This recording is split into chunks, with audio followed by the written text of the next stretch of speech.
Historia de los Patriarcas y Profetas, escrito por Helena Harmon de White.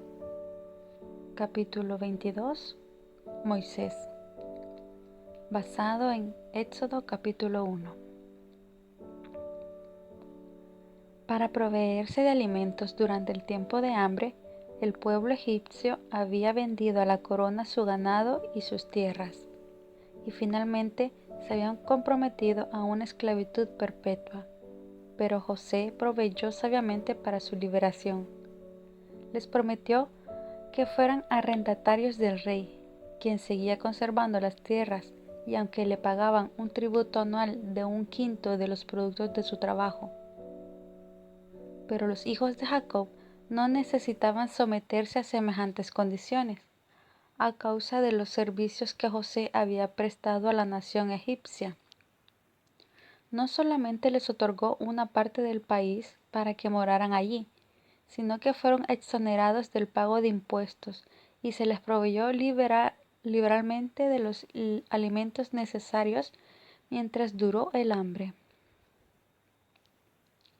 El rey reconoció públicamente que gracias a la misericordiosa intervención del Dios de José, Egipto gozaba de abundancia mientras otras naciones estaban pereciendo de hambre. Vio también que la administración de José había enriquecido grandemente el reino, y su gratitud rodeó a la familia de Jacob con el favor real. Pero al correr del tiempo, el gran hombre a quien Egipto debía tanto y la generación bendecida por su obra descendieron al sepulcro. Y se levantó sobre Egipto un nuevo rey que no conocía a José. Véase Éxodo capítulo 1 y 4. Este rey no desconocía los servicios prestados por José a la nación, pero no quiso reconocerlos, y hasta donde le fue posible, trató de enterrarlos en el olvido. Mirad, el pueblo de los hijos de Israel es más numeroso y fuerte que nosotros. Ahora pues, seamos sabios para con él, para que no se multiplique y acontezca que, en caso de guerra, él también se una a nuestros enemigos para pelear contra nosotros y se vayan de esta tierra. Los israelitas se habían hecho ya muy numerosos, fructificaron y multiplicaron. Llegaron a ser numerosos y fuertes en extremo, y se llenó de ellos la tierra. Gracias al cuidado protector de José y el favor del rey que gobernaba en aquel entonces, se habían diseminado rápidamente por el país, pero se habían mantenido como una raza distinta, sin tener nada en común con los egipcios en sus costumbres o en su religión. Y en su creciente número provocaba el recelo del rey y su pueblo, pues temían que en caso de guerra se unieran con los enemigos de Egipto. Sin embargo, las leyes prohibían que fueran expulsados del país. Muchos de ellos eran obreros capacitados y entendidos y contribuían grandemente a la riqueza de la nación. El rey los necesitaba para la construcción de sus magníficos palacios y templos. Por lo tanto, los equiparó con los egipcios que se habían vendido con sus posesiones al reino. Poco después puso sobre ellos comisarios de tributos y completó su esclavitud. Los egipcios hicieron servir a los hijos de Israel con dureza, y amargaron su vida con tan dura servidumbre en la fabricación de barro y ladrillo, en toda labor del campo y en todo su servicio, al cual los obligaron con rigor. Pero cuanto más los oprimían, tanto más se multiplicaban y crecían. El rey y sus consejeros habían esperado someter a los israelitas mediante arduos trabajos, y de esa manera disminuir su número y sofocar su espíritu independiente. Al fracasar en el logro de su propósito, usaron medidas mucho más crueles. Se ordenó a las mujeres cuya profesión les daba la oportunidad de hacerlo, que dieran muerte a los niños varones hebreos en el momento de nacer. Satanás fue el instigador de este plan. sabía que entre los israelitas se levantaría un libertador, y al inducir al rey a destruir a los niños varones, esperaba derrotar el propósito divino. Pero esas mujeres temían a Dios y no osaron cumplir tal cruel mandato. El Señor aprobó su conducta y los hizo prosperar. El rey, disgustado por el fracaso de su propósito, dio a la orden un carácter más urgente y general.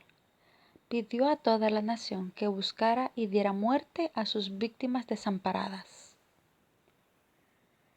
Entonces Faraón dio a todo su pueblo esta orden: echad al río a todo hijo que nazca, y preservad vida a toda hija.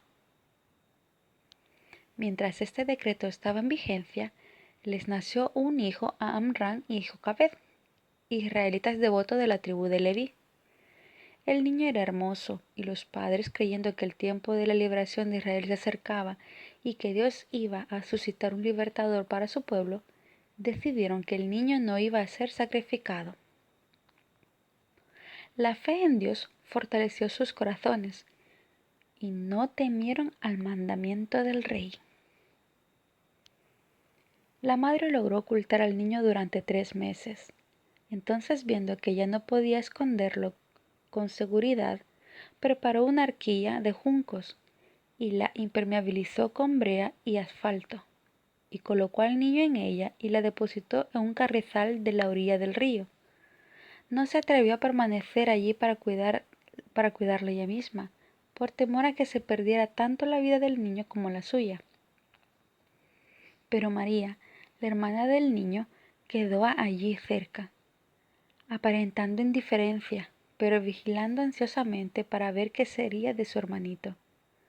Y habían otros observadores. Las fervorosas oraciones de la madre habían confiado a su hijo al cuidado de Dios, e invisibles ángeles vigilaban la humilde cuna. Ellos dirigieron a la hija del faraón hacia aquel sitio. La arquía llamó su atención, y cuando vio el hermoso niño, una sola mirada le bastó para leer su historia. Las lágrimas del pequeño despertaron su compasión, y se conmovió al pensar en la desconocida madre que había apelado a este medio para preservar la vida de su precioso hijo. Decidió salvarlo y adoptarlo como hijo suyo. María había estado observando secretamente todos los movimientos, así que viendo que trataban al niño tiernamente, se aventuró a acercarse y por último preguntó a la princesa: ¿Iré a llamarte a una ama de las hebreas para que te críe este niño? Se la autorizó a que lo hiciera. La hermana se apresuró a llevar a su madre la feliz noticia, y sin tardanza se presentó con ella ante la hija del faraón. «Llévate a este niño y críamelo, yo te lo pagaré», dijo la princesa. Dios había oído las oraciones de la madre. Su fe fue premiada. Con profunda gratitud emprendió su tarea, que ahora no entrañaba peligro. Aprovechó fielmente la oportunidad de educar a su hijo para Dios. Estaba segura de que había sido preservado para una gran obra, y sabía que pronto debería entregarlo a su madre adoptiva, y se vería rodeado de influencias que tenderían a apartarlo de Dios. Todo esto lo hizo más diligente y cuidadoso en su instrucción e en la de sus otros hijos. Trató de inculcarle la reverencia a Dios y el amor a la verdad y a la justicia, y oró fervorosamente que fuera preservado de toda influencia corruptora. Le mostró la insensatez y el pecado de la idolatría, y desde muy temprana edad lo enseñó a postrarse y adorar al Dios viviente, el único que podía oír y ayudarlo en cualquier emergencia. La madre retuvo a Moisés tanto tiempo como pudo, pero se vio obligada a entregarlo cuando tenía como 12 años de edad. De su humilde cabaña fue llevado al palacio real, y la hija del faraón lo prohijo. Pero en Moisés no se borraron las impresiones que había recibido en su niñez. No podía olvidar las lecciones que aprendió junto a su madre. Le fueron un escudo contra el orgullo, la incredulidad y los vicios que florecían en medio del esplendor de la corte. Cuán grande había sido sus resultados la influencia de aquella mujer hebrea, a pesar de ser una esclava desterrada. Toda la vida de Moisés y la gran misión que cumplió como caudillo de Israel dan fe de la importancia de la obra de una madre piadosa. Ninguna otra tarea se puede igualar a esta. En grado sumo, la madre modela con sus manos el destino de sus hijos, influye en las mentes y los caracteres, y trabaja no solamente para el presente, sino también para la eternidad. Siembra la semilla que germinará y dará fruto, ya sea para bien o para mal. La madre no tiene que pintar una forma bella sobre un lienzo, ni cincelarla en un mármol, sino que tiene que grabar la imagen divina en el alma humana, muy especialmente durante los años tiernos de los hijos. Descansa sobre ella la responsabilidad de formar su carácter. Las impresiones que en este tiempo se hacen sobre sus mentes, que están en proceso de desarrollo, permanecerán a través de toda su vida. Los padres deben dirigir la instrucción y la educación de sus hijos mientras son niños, con el propósito de que sean piadosos. Son puestos bajo nuestro cuidado para que los eduquemos, no como herederos del trono de un imperio terrenal, sino como reyes para Dios, que han de reinar a través de las edades eternas.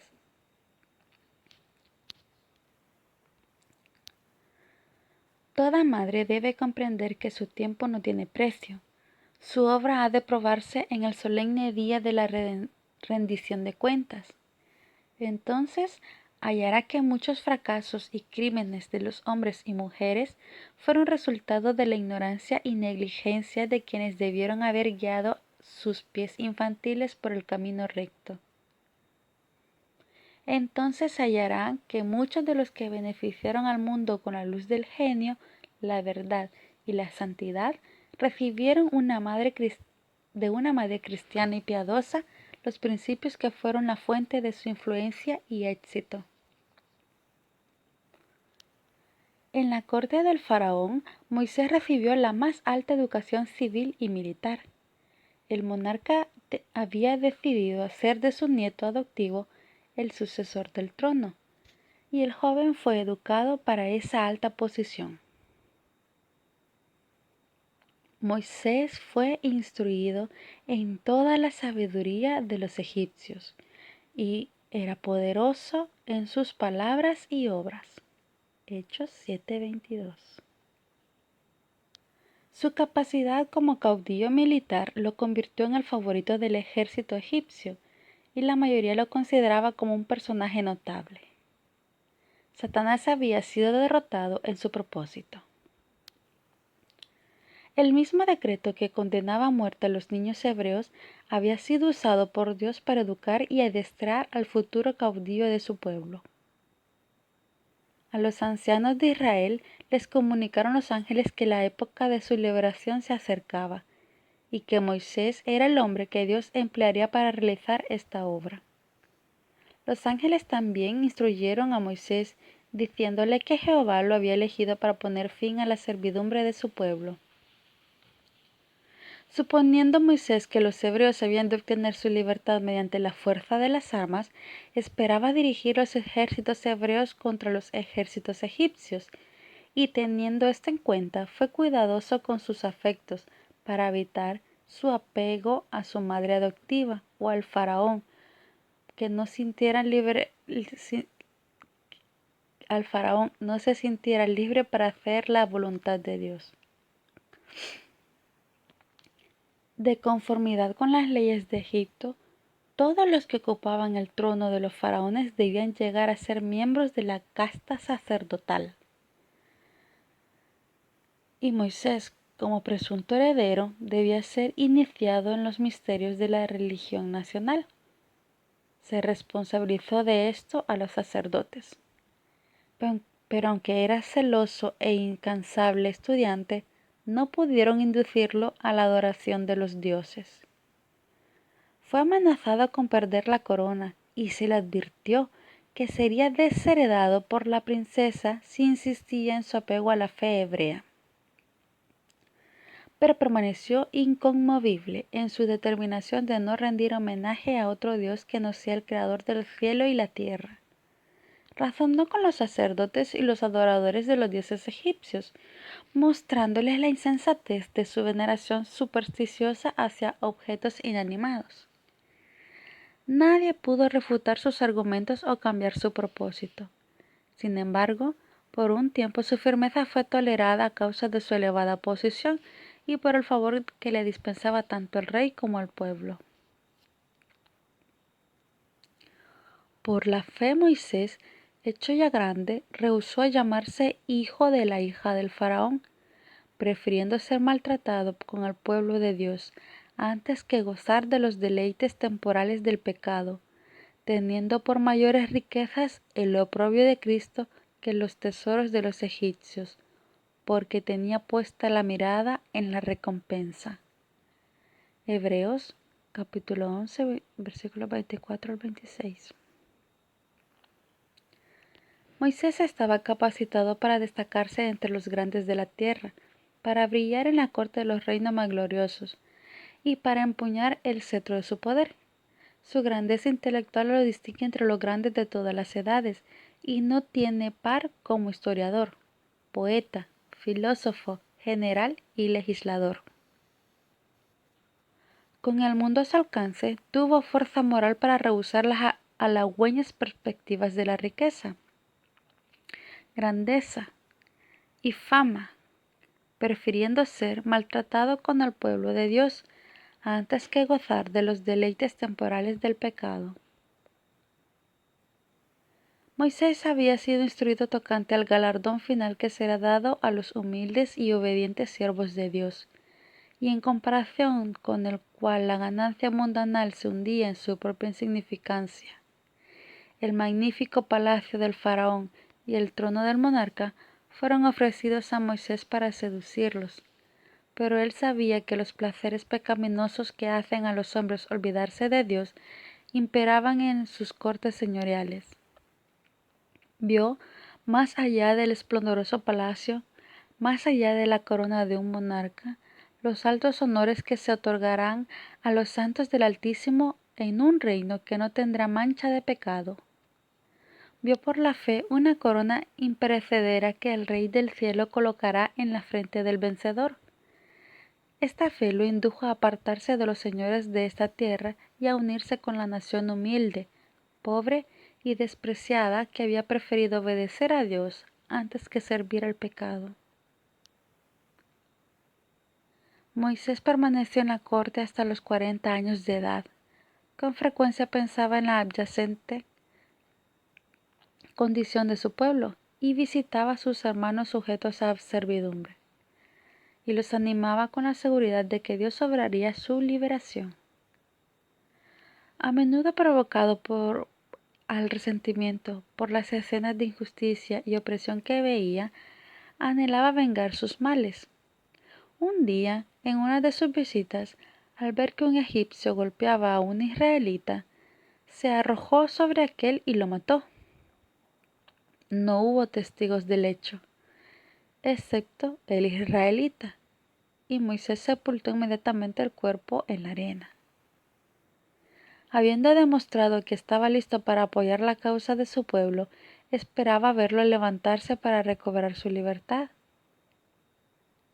Él pensaba que sus hermanos comprendían que Dios le daría libertad por mano suya, pero ellos no lo habían entendido así. Hechos 7:25. Aunque no estaban preparados para la libertad, al día siguiente Moisés vio a 2 hebreos que reñían entre sí. Uno de ellos era evidentemente culpable. Moisés lo reprendió, y el hombre oponiéndose le negó el derecho a intervenir y lo acusó civilmente de un crimen. ¿Quién te ha puesto a ti por príncipe y juez sobre nosotros? ¿Piensas matarme como mataste al egipcio? todo el asunto exagerado en sumo grado se supo rápidamente entre los egipcios y hasta llegó a oídos del faraón. Se le dijo al rey que este acto era muy significativo, que Moisés tenía el propósito de acaudillar a su pueblo contra los egipcios, que quería derrocar el gobierno y ocupar el trono, y que no habría seguridad para el reino mientras él viviera. El monarca decidió enseguida que debía morir, reconociendo su peligro. Moisés huyó hacia Arabia. El Señor dirigió su marcha y encontró asilo en casa de Jetro, sacerdote y príncipe de Madián, que también adoraba a Dios. Después de un tiempo, Moisés se casó con una de las hijas de Jetro, y allí, al servicio de su suegro como pastor de ovejas, permaneció por espacio de 40 años.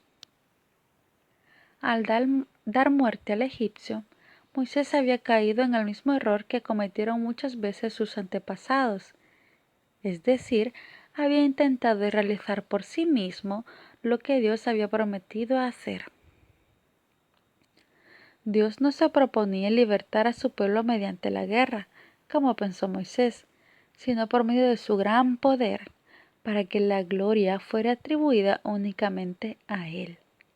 No obstante, aún de este acto apresurado se valió el Señor para cumplir sus propósitos. Moisés no estaba preparado para su gran obra. Aún tenía que aprender la misma lección de fe que se les había enseñado a Abraham y a Jacob, es decir, a no depender para el cumplimiento de las promesas de Dios de la fuerza y la sabiduría humana, sino del poder divino. Había otras lecciones que Moisés había de recibir en medio de la soledad de las montañas. En la escuela de la abnegación y las durezas había de aprender a ser paciente y a controlar sus pasiones. Antes de poder gobernar sabiamente, debía ser educado en la obediencia. Antes de poder enseñar el conocimiento de la divina voluntad a Israel, su propio corazón debía estar en plena armonía con Dios. Mediante su propia experiencia tenía que prepararse para ejercer un cuidado paternal sobre todos los que necesitarían su ayuda. El ser humano se habría evitado ese largo periodo de trabajo y oscuridad por considerarlo como una gran pérdida de tiempo, pero la sabiduría infinita determinó que el que había de ser el caudillo de su pueblo debía pasar 40 años haciendo el humilde trabajo de pastor. Así desarrolló hábitos de cuidado atento, olvido de sí mismo y tierna solicitud por su rebaño, que lo prepararon para ser el compasivo y paciente pastor de Israel. Ninguna ventaja que la educación o la cultura humana pudiesen otorgar podrían haber sustituido a esta experiencia. Moisés había aprendido muchas cosas que debía olvidar, las influencias que lo habían rodeado en Egipto, el amor de su madre adoptiva, su elevada posición como nieto del rey, el libertinaje que reinaba por todo lugar, el refinamiento, la sutileza y el misticismo de una falsa religión, el resplendor del culto idólatra, la solemne grandeza de la arquitectura y de la escultura. Todo esto había dejado una profunda impresión en su mente, entonces en desarrollo, y hasta cierto punto había moldado sus hábitos y su carácter. El tiempo, el cambio de ambiente y la comunión con Dios podían hacer desaparecer estas impresiones. Exigiría de parte de Moisés mismo casi una lucha a muerte a renunciar al error y a aceptar la verdad. Pero Dios sería su ayudador cuando el conflicto fuera demasiado severo para sus fuerzas humanas. En todos los escogidos por Dios para llevar a cabo alguna obra para Él, se notó el elemento humano.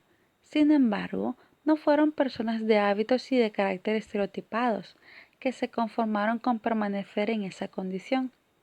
Deseaban fervorosamente obtener sabiduría de Dios y aprender a servirle. Dice el apóstol: si alguno de vosotros tiene falta de sabiduría, pídala a Dios, el cual da a todos abundantemente y sin reproche, y le será dada. Santiago 1:5. Pero Dios no dará luz divina al hombre mientras éste se halle contento con permanecer en las tinieblas. Para recibir ayuda de Dios, el hombre debe reconocer su debilidad y deficiencia. Debe esforzarse por realizar el gran cambio que ha de verificarse en él. Debe comprender el valor de la oración y del esfuerzo perseverantes. Los malos hábitos y costumbres deben desterrarse. Y solamente mediante un decidido esfuerzo por corregir estos errores y someterse a los sanos principios se puede alcanzar la victoria. Muchos no llegan a la posición que podrían ocupar porque esperan que Dios haga por ellos lo que Él les ha dado poder para hacer por sí mismos. Todos los que están capacitados para ser de utilidad deben ser educados mediante la más severa disciplina mental y moral. Y Dios los ayudará, uniendo su poder divino al esfuerzo humano. Enclaustrado dentro de los baluartes que formaban las montañas, Moisés estaba solo con Dios. Los magníficos templos de Egipto ya no le impresionaban con su falsedad y superstición. En la solemne grandeza de las colinas sempiternas percibía la majestad del Altísimo y por contraste comprendía cuán impotentes e insignificantes eran los dioses de Egipto. Por todo lugar veía escrito el nombre del Creador.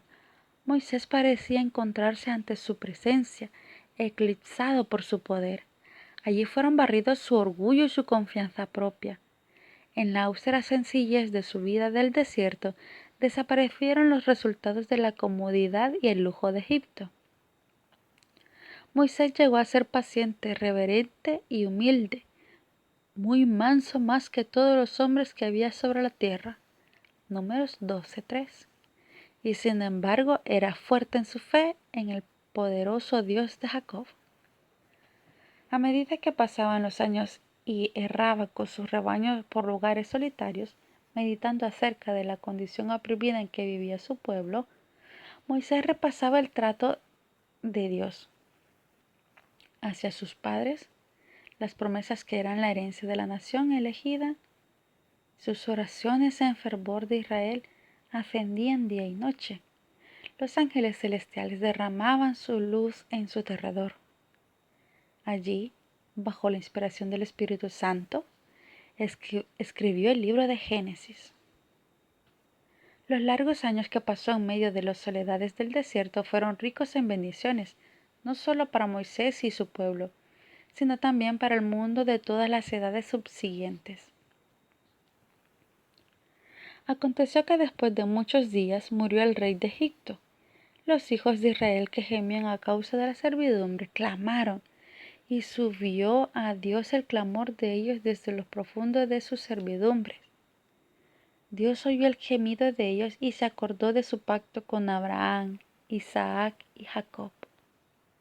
Y miró Dios a los hijos de Israel y conoció su condición. La época de la liberación de Israel había llegado.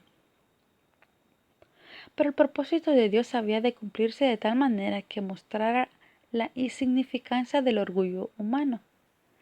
El libertador había de ir delante como un humilde pastor, con nada más que una vara en la mano, pero Dios haría de esa vara el símbolo de su poder.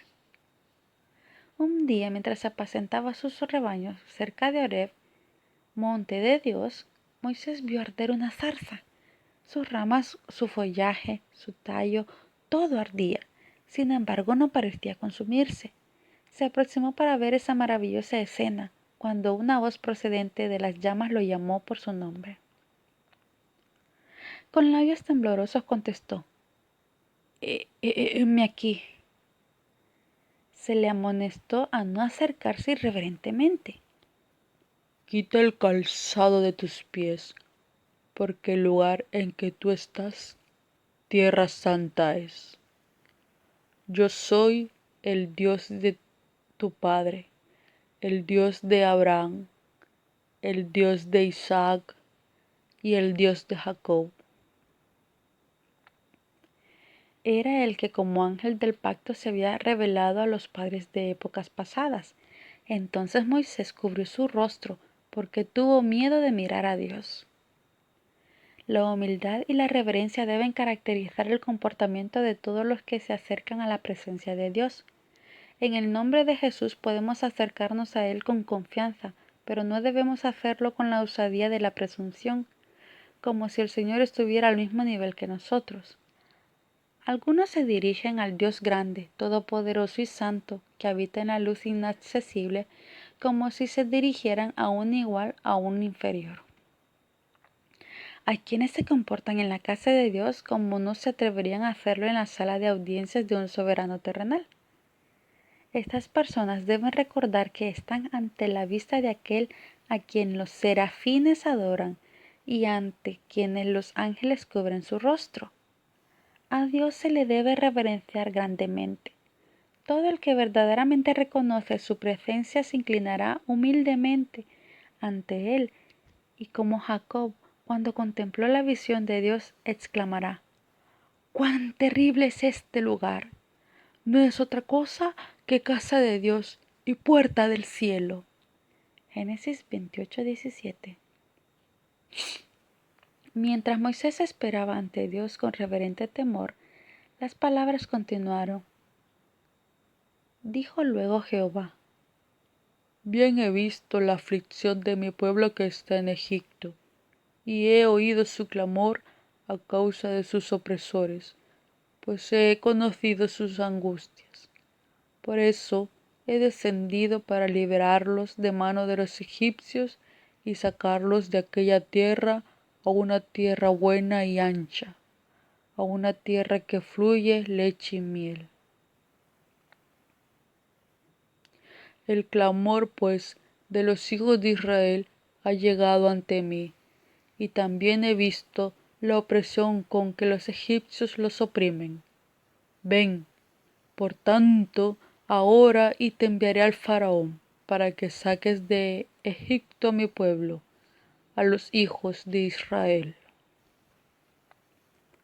Sorprendido y asustado por este mandato, Moisés retrocedió y dijo: ¿Quién soy yo para que vaya al faraón y saque de Egipto los hijos de Israel? La respuesta fue: Yo estaré contigo, y esto te será por señal de que yo te he enviado. Cuando hayas sacado de Egipto al pueblo, serviréis a Dios sobre este monte. Moisés pensó en las dificultades que habría de encontrar en la ceguera, la ignorancia y la incredulidad de su pueblo, entre el cual muchos casi no conocían a Dios. Dijo: Si voy a los hijos de Israel y les digo: Jehová, el Dios de vuestros padres, me ha enviado a vosotros, me preguntarán: ¿cuál es su nombre? Entonces, ¿qué les responderé? La respuesta fue: Yo soy el que soy. Así dirás a los hijos de Israel: Yo soy, me ha enviado a vosotros. Se le ordenó a Moisés que reuniera primero a los ancianos de Israel, a los más nobles y rectos de entre ellos, a los que habían lamentado durante muchos años su servidumbre, y que les declarara el mensaje de Dios con la promesa de la liberación. Después había de ir con los ancianos ante el rey y decirle: Jehová, el Dios de los hebreos, se nos ha manifestado. Por tanto, nosotros iremos ahora 3 días de camino por el desierto a ofrecer sacrificios a Jehová nuestro Dios. A Moisés se le había prevenido de que el faraón se opondría a la súplica de permitir la salida de Israel. Sin embargo, el ánimo del siervo de Dios no debía decaer, porque el Señor haría de esta una ocasión para manifestar su poder ante los egipcios y ante su pueblo. Pero yo extenderé mi mano y heriré a Egipto con todas las maravillas que obraré en el país, y entonces os dejará salir. También se le dieron instrucciones acerca de las medidas que debía tomar para el viaje. El Señor declaró: Yo haré que este pueblo halle gracia a los ojos de los egipcios, para que cuando salgáis no vayáis con manos vacías, sino que cada mujer pedirá a su vecina y a la que se hospeda en su casa alhajas de plata, alhajas de oro y vestidos. Los egipcios se habían enriquecido mediante el trabajo exigido injustamente a los israelitas, y como estos habían de emprender su viaje hacia su nueva morada, era justo reclamar la remuneración de sus años de trabajo.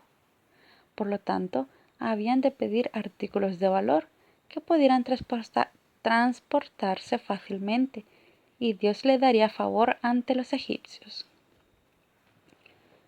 Los poderosos milagros realizados para su liberación iban a infundir terror entre los opresores, de tal manera que lo solicitado por los siervos sería otorgado.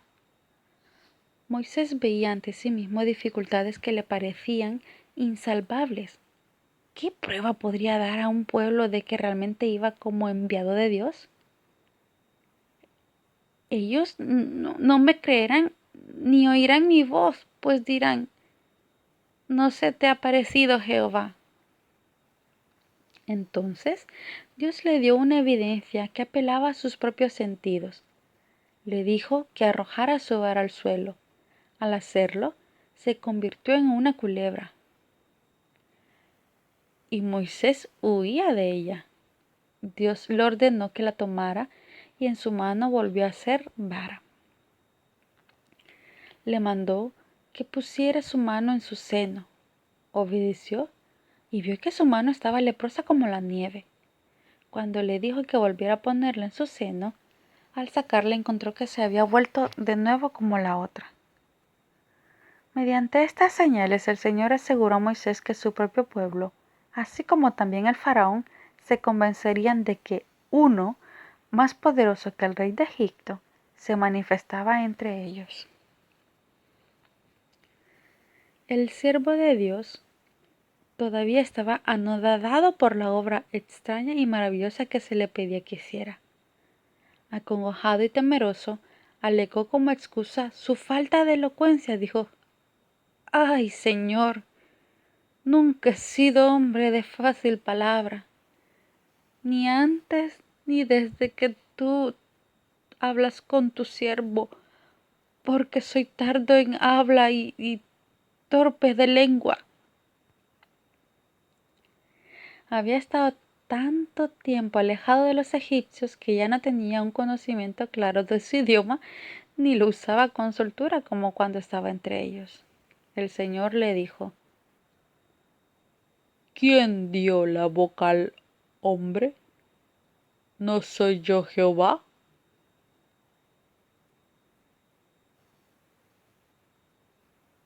Y se le volvió a asegurar la ayuda divina. Ahora pues, ve, que yo estaré en tu boca y te enseñaré lo que has de hablar. Pero Moisés insistió en que se escogiera a una persona más competente.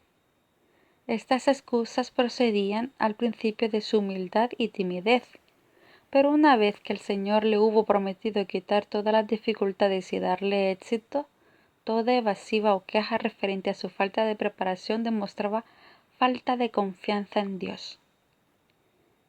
Entrañaba un temor de que Dios no tuviera capacidad para prepararlo para la gran obra a la cual lo había llamado, o que había cometido un error en la elección del hombre.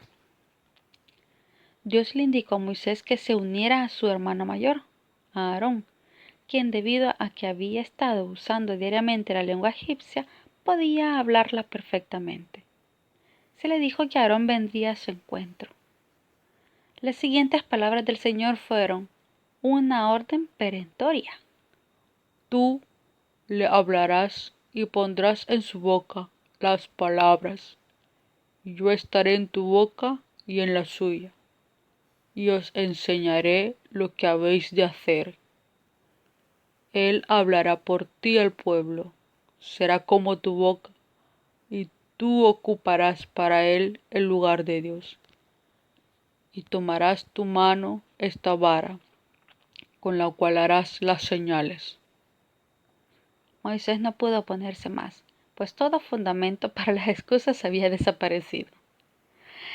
El mandato divino halló a Moisés sin confianza en sí mismo, tardo para hablar y tímido. Estaba abrumado con el sentimiento de su incapacidad para ser el portavoz de Dios ante Israel, pero una vez aceptada la tarea, le emprendió de todo corazón, poniendo toda su confianza en el Señor.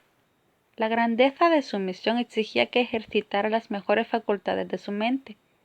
Dios bendijo su pronta obediencia y llegó a ser elocuente, confiado, sereno y apto para la mayor obra jamás dada a hombre alguno. Este es un ejemplo de lo que hace Dios para fortalecer el carácter de los que confían plenamente en Él y sin reserva alguna cumplen sus mandatos. El hombre obtiene poder y eficiencia cuando acepta las responsabilidades que Dios deposita en él. Procura con toda su alma la manera de capacitarse para cumplirlas bien, por humilde que sea su posición o por limitada que sea su habilidad. Él tal logrará verdadera grandeza si, confiando en la fortaleza divina, procura realizar su obra con fidelidad. Si Moisés hubiera dependido de su propia fuerza y sabiduría y se hubiera mostrado deseoso de aceptar el gran encargo, habría revelado su entera ineptitud para tal obra. El hecho de que un hombre comprenda sus debilidades prueba por lo menos que reconoce la magnitud de la obra que se le asignó y que hará de Dios su consejero y fortaleza. Moisés regresó a su casa del suegro y le expresó su deseo de visitar a sus hermanos en Egipto. Jetro le dio su consentimiento y su bendición diciéndole: «Ve en paz». Con su esposa y sus hijos Moisés emprendió el viaje. No se atrevió a dar a conocer su misión, por temor a que su suegro negara a su esposa y a sus hijos a acompañarle. Pero antes de llegar a Egipto, Moisés mismo pensó que para la seguridad de ellos convenía hacerlos regresar a su morada en Madián. Un secreto temor al faraón y a los egipcios, cuya ira se había encendido contra él 40 años atrás, había hecho que Moisés se sintiera aún menos dispuesto a volver a Egipto. Pero una vez que comenzó a cumplir el mandato divino, el Señor le reveló que sus enemigos habían muerto. Mientras se alejaba de Madián, Moisés tuvo una terrible y sorprendente manifestación del desagrado del Señor. Se le apareció un ángel en forma amenazadora, como si fuera a destruirlo inmediatamente. No le dio ninguna explicación, pero Moisés recordó que había desdeñado uno de los requerimientos de Dios y cediendo a las persuasiones de su esposa, había dejado de cumplir el rito de la circuncisión en su hijo menor. No había cumplido con la condición que podía dar a su hijo el derecho a recibir las bendiciones del pacto de Dios con Israel, y tal descuido de parte del jefe elegido no podía menos que menoscabar ante el pueblo la fuerza de los preceptos divinos. Séfora, temiendo que su esposo moriría, realizó ella misma el rito, y entonces el ángel permitió a Moisés continuar la marcha. En su misión ante el faraón, Moisés iba a exponerse ante un gran peligro. Su vida podría conservarse únicamente mediante la protección de los santos ángeles, pero no estaría seguro mientras tuviera un deber conocido sin cumplir, pues los ángeles de Dios no podrían protegerlo. En el tiempo de la angustia que vendría inmediatamente antes de la venida de Cristo, los justos serán resguardados por el ministerio de los santos ángeles. pero no habrá seguridad para el transgresor de la ley de Dios. Los ángeles no podrán entonces proteger a los que estén menospreciando uno de los preceptos divinos.